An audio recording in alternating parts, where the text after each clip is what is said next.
कृष्ण हरे मुकुंद मुरारे राम कृष्ण हरे मुकुंद मुरारे पांडुरंग पांडुरंग पांडुरंग हरे पांडुरंग पांडुरंग पांडुरंग हरे विठ्ठल माझा माझा माझा माझा माझा विठ्ठल माझा हे विठ्ठलाचा विठ्ठल माझा माझा माझा माझा माझा विठ्ठल माझा हे विठ्ठलाचा पंढरीनाथ महाराज की जय विठ्ठल भगवान की जय पंडरीनाथ महाराज की जय सत्यनारायण भगवान की। तो भगवान की कथा प्रारंभ हुई भैया। ऐसे कथा अगर सुनोगे आप लोग ना तो अगले साल कथा पूरी हो जाएगी। अगले साल 1 साल लगेगा बस, ज्यादा नहीं। 1 साल बैठ पाओगे क्या? नहीं नहीं महाराज, इतना कथा मत करो, थोड़ा सुनाओ जल्दी से, है ना? तो जल्दी से सुना देता फट फट। कितने टाइम में सुनाओ बताओ? 10 मिनट, 15 मिनट, 2 घंटा, 5 घंटा, रात भर? हाँ 1 घंटा। 1 घंटा की कथा सुनो भैया, है ना? ठीक, 1 घंटा सुनो भैया, बहुत है। अच्छा सुननी कितनी चाहिए कथा, पहले बात ये है। तो किसी ने कहा महाराज जी भगवान आपकी कथा कितनी सुन ले, है ना? भगवान ने कहा भैया सुन पाओगे तो सुन लो, 7 दिन सुन लो। श्रीमद् भागवत कथा सुना है? श्रीमद् भागवत महापुराण 7 दिन तक सुनना पड़ेगा। बोले नहीं नहीं नहीं भगवान, अरे बाप रे, ये 7 दिन नहीं सुन पाएंगे हम लोग। बोले अच्छा तो एक काम करो फिर 1 दिन सुन लो, 7 दिन छोड़ो, 1 दिन पूरा सुन लो, 24 घंटा बस, ज्यादा नहीं। सवेरे 7 बजे बैठो और अगले दिन 7 बजे सवेरे हवन करो, 24 घंटा करो, ज्यादा दिक्कत नहीं।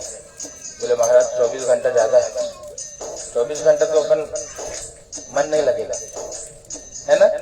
भगवान से बोला कंसेशन करो ना भगवान। भगवान बोले ठीक है 1 घड़ी सुन ले, चल 1 घड़ी में तेरा कल्याण हो जाएगा। बोले महाराज जी 1 घड़ी कितना होता है? बोले भैया 1 घड़ी का मतलब चल 24 मिनट तो कथा सुन लो, है ना? 24 मिनट बहुत है, इतना सुन लो। बोले 24 मिनट तो ठीक है, अच्छा लगा थोड़ा, लेकिन थोड़ा कम करो ना, गर्मी में पंखा नहीं चल रहा है, फालतू में बैठाए हो, कंसेशन करो ना। 1 घड़ी आधी घड़ी, चलो उसका आधा कर लो, कितना हो गया? 12 मिनट, इतना तो कथा कर लो। बोले 12 मिनट महाराज, 12 मिनट ठीक है, लेकिन थोड़ा और कर देते तो अच्छा हो जाता है ना? थोड़ा कंसेशन थोड़ा। भगवान बोले ठीक एक बात, 1 घड़ी आधी घड़ी, आधी में पुनियाद, उसका भी आधा कर लो, कितना हो गया? 6 मिनट ना? तो 6 मिनट तो भगवान की कथा हमको करनी चाहिए। तुम 6 मिनट करें क्या कथा? 6 मिनट भी बहुत है कथा, इतना भी जो मन से सुन लेगा ना तो कल्याण हो जाएगा। 6 मिनट भी बहुत है, इतना रोज। अब सोचो इतना भी समय अगर हम मनुष्य शरीर पाने के बाद अपने परम पिता परमात्मा को नहीं दे पा रहे हैं तो हमारा मनुष्य शरीर पाना बेकार है, धिक्कार है हमको, है ना? इतना तो दो। कितना समय? 6 मिनट तो बैठो, और 6 मिनट रोज बैठो, एक दिन नहीं, रोज बैठ के कुछ भगवान की सेवा करो, हाँ उनको कुछ अर्चन पूजा वंदन करो, उनकी आराधना करो। 6 मिनट भी कर लोगे कल्याण हो जाएगा। तो हम लोग 6 मिनट की कथा सुन ले, बहुत है, इतने में कल्याण हो जाएगा। कि 1 घंटा करना भैया, 1 घंटा तो तुम्हारी मर्जी, जैसा आपको अच्छा। मेरी इच्छा तो 1 साल लगेगा मुझे, वो 1 साल लगेगा। तो शॉर्टकट वाला ना, वही तो बता रहा हूँ। 5 अध्याय 5 मिनट बहुत है, 5 अध्याय को 5 मिनट बहुत है, हाँ? तो 5 मिनट चलिए कथा सुनते हैं लोग। देखिए कितने अध्याय है। कथा की 2 पद्धति होती है, ध्यान देना। पहली पद्धति का नाम है व्यास पद्धति। व्यास पद्धति मालूम है? कहा श्रीमद् भागवत महापुराण सुना है आपने कभी? श्रीमद् भागवत पुराण में कितने श्लोक है? अच्छा कितने स्कंद है ना? मैं बन गया इसे, इधर रखा है ना। 18,000 श्लोक। कितने? 18,000 श्लोक। 18,000 श्लोक को सुनाने में कितने दिन समय जाएगा? 7 दिन बैठे रहोगे लगातार तो पूरा हो जाएगा ना। अब उसको, अब मूल कितना है उसको बोलते हैं समास पद्धति, मतलब मूल श्लोक 4 ही है। वेद व्यास जी ने क्या किया, उस 4 श्लोक को समझने के लिए 18,000 श्लोक तक बड़ा कर दिया ना, ताकि समझ में आ जाए। अगर कोई समझदार है तो उसके लिए 4 श्लोक बहुत है। हाँ? खाली 4 श्लोक का जो पाठ कर ले 1 मिनट लगेगा, पूरे श्रीमद् भागवत का फल उसको मिल जाएगा। ऐसे सत्यनारायण भगवान की कथा भी है, खाली 5 श्लोक सुन लोगे 5वां अध्याय का फल मिल जाएगा, केवल 5 श्लोक। हाँ, वो समझ में नहीं आएगा, इसीलिए हिंदी में करना पड़ता है ना। अब सुनिए, बहुत तेजी से कथा चलेगी, अब एकदम ध्यान से सुनना। कथा कहाँ तक पहुंची थी? गुरुदेव के पास पहुंचे भक्त, और गुरुदेव को पूछा, महाराज जी समय बहुत कम है, जल्दी से कथा सुनाइए। गुरुदेव ने कहा, सुन लो भैया, जो आज मुझसे पूछने आप लोग आए हो ना, ये नारद जी ने पूछा था। कहा, किससे पूछा था? यही भगवान नारायण से जाके पूछा। क्या पूछा? नारद जी से पूछा कि महाराज मैं मृत्यु लोक पे गया था, सारे लोग दुखी हैं, उपाय तो बता दो, कैसे सुखी हो जाए। उन्होंने कहा कि भैया देखो, एक ही उपाय है। क्या? सत्यनारायण व्रत को करिए, यही उपाय है। बोले महाराज फल क्या है? किम फलम किम विधानम च कृतम केनैव तद्व्रतम। फल क्या है, विधान क्या है, किसने किया और कब करना चाहिए। का फल ये है, क्या? जो चाहोगे वो मिल जाएगा, ये फल है। विधान क्या है? जितनी शक्ति है उतना सेवा करो। शक्ति है तो कहा पूरे दिन सेवा करो, तुलसी लेकर के 1000 तुलसी भगवान को चढ़ाओ, कल्याण होगा, करना चाहिए। बोले लेकिन नहीं शक्ति है, 1 पत्ता चढ़ा दो खाली, तो भी कल्याण हो जाएगा ना। ये हो गया विधान। किसने किया? 4 अध्याय में बताया। तो कब करें? बोले जब आपको याद आए, कोई मुहूर्त देखने की जरूरत नहीं है, और बंधु बांधव के साथ कथा सुनने से कल्याण होता है। इति जय जय श्री कंद पुराणे रेवा खंडे सत्यानारायण प्रथमोत्सव प्रेम प्रभु सत्यनारायण भगवान की।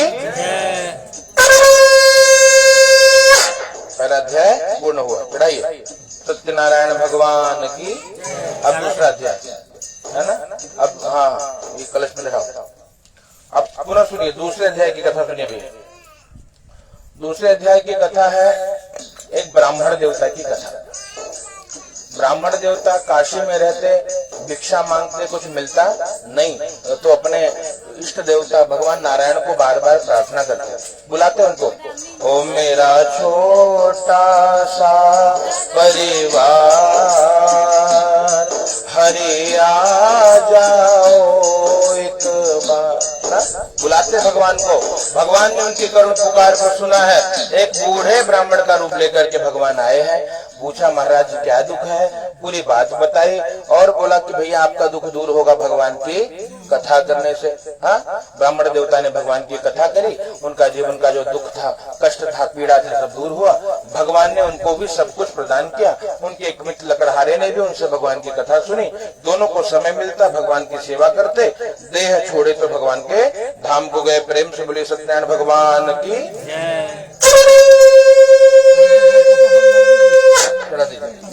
अब तीसरे अध्याय की कथा सुनो, पूरा लीजिए।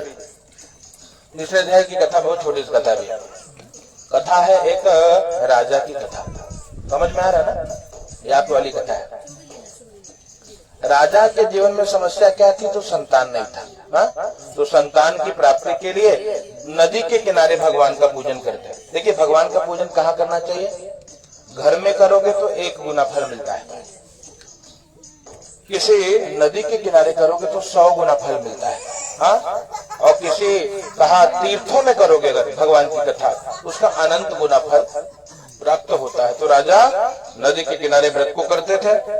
उनका एक वहां पर एक साधु नाम का बनिया आकर के पूछता है, महाराज क्यों कर रहे हो, क्या मिलेगा इससे? बोले हम भैया देखो मिलेगा तो सब कुछ, लेकिन हमको संतान चाहिए। बोले तो क्या मिल जाएगा? बोले अगर आप करोगे तो आपको भी मिलेगा ना। गए अपनी पत्नी लीलावती को बताया, कहा देवी अगर तुम भी भगवान की कथा करोगे ना, संतान मिलेगा ना। दोनों ने भगवान से प्रार्थना करी, हे बाबा आप हमारी इस कोख को भरिए, हमारी सुनी गोद को भरिए, बाबा हमको संतान दीजिए ना। भगवान की कृपा हो गई, संतान की प्राप्ति। 10वें महीने में बेटी ने जन्म ले लिया, उसका कलावती नाम रखा। पत्नी ने कहा कि स्वामी भगवान ने सब कुछ दे दिया, अब तो कर लो।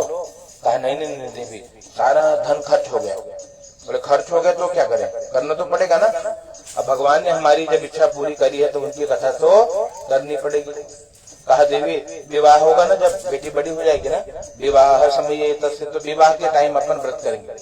हाँ, समझा दिया उनको विवाह के समय। अब धीरे धीरे समय बीतने लगा, बेटी के शादी का दिन आ गया। हाँ, अब विवाह का दिन आ गया भैया, और मंगल विवाह कर दिया, लेकिन भगवान का व्रत करना भूल गया, फिर भूल गया। भगवान ने देखा कि बार बार खाली इसको सब याद रहता, खाली भूलने का टाइम आता तो मुझे ही भूलता है। हाँ, अब मैं भी इसको भूल जाता हूँ आज, है ना। इसलिए याद रखना, जो भगवान को भूल जाता है ना दे, तो का भगवान को उसको भूल जाता है। इसलिए भगवान को याद रखिए। कैसे याद रखोगे? जब उनका नाम लोगे ना बार बार, तो याद रहेंगे भगवान। इसलिए भजन की कड़ी गाओ, फिर कथा तो पूरी हो रही है।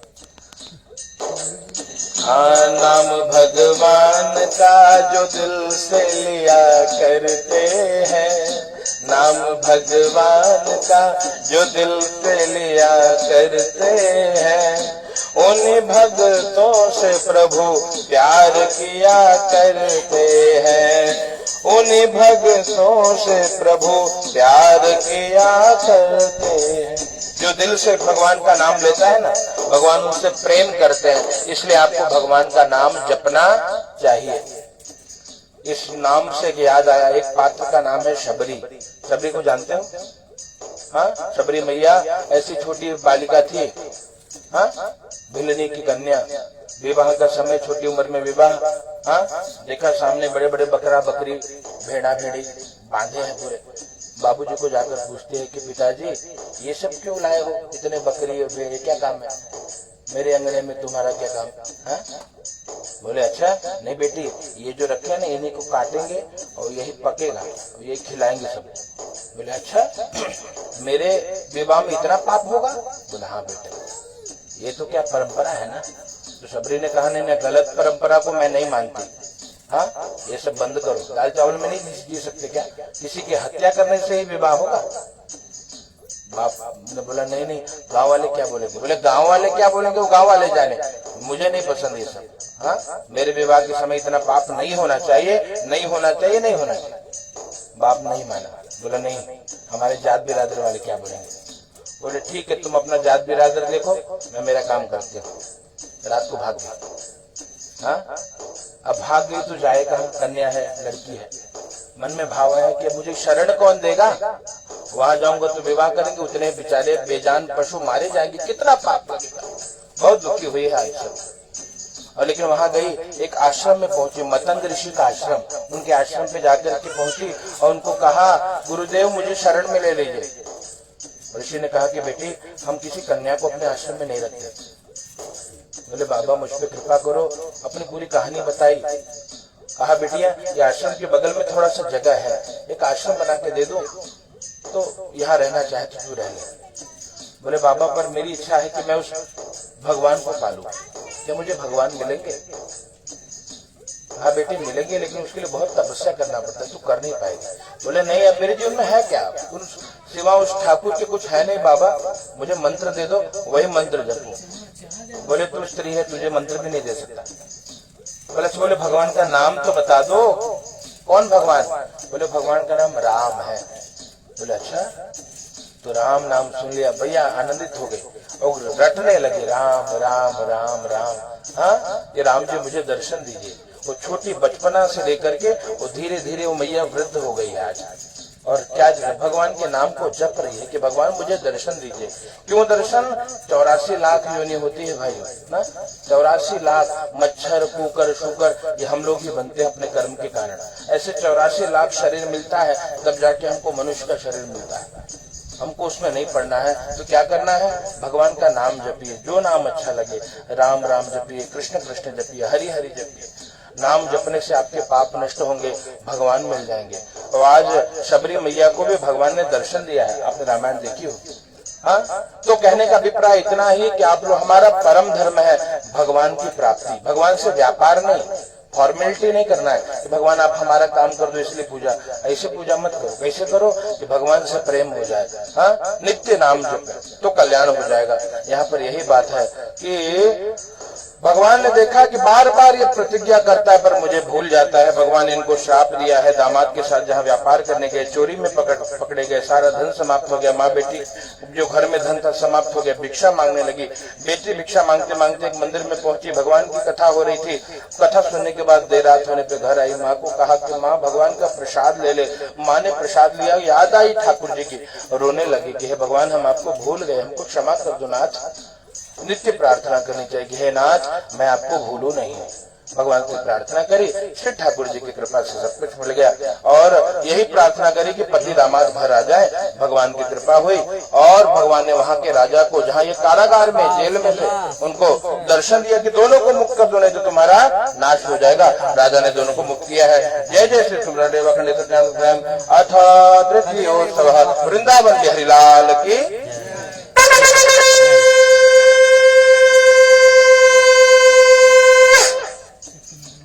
चढ़ा दीजिए तीसरे अध्याय की कथा। अब चौथे अध्याय की कथा। यात्रां तु कृतवान् साधुर् मंगलायन पूर्विका ब्राह्मणेभ्यो धनं दत्त्वा तदातु नगरं ययो। चौथे अध्याय की कथा भैया। ये लोग कारागार से मुक्त हुए। भगवान ने एक सन्यासी का रूप लेकर परीक्षा ली। झूठ बोला। देखो भगवान के सामने, ब्राह्मणों के सामने झूठ मत बोलो। हाँ, ब्राह्मणों को दक्षिणा देकर के संतुष्ट करने से ही पूरा फल मिलता है। या झूठ बोला। भगवान ने पूछा बेटे तेरी नाव में क्या है? झूठ बोला। लता पत्रादिकं चैव। क्या कहा? तेज पत्ता, मसाला, धनिया, ये सब है, मैं व्यापारी हूँ ना। भगवान ने कहा भैया तो बहुत बड़ा व्यापारी है, तेरी बात ही सही हो जाए ना। राजा ने हीरे जवाहरात दिए थे, क्या बन गया? सब तेज पत्ता मसाला बन गया। नौका हल्की होकर के जल में उतराने लगी। दामाद ने देखा तो मूर्छित होकर गिर पड़े। उनको जगाया, कहा जिसने बिगाड़ा है वही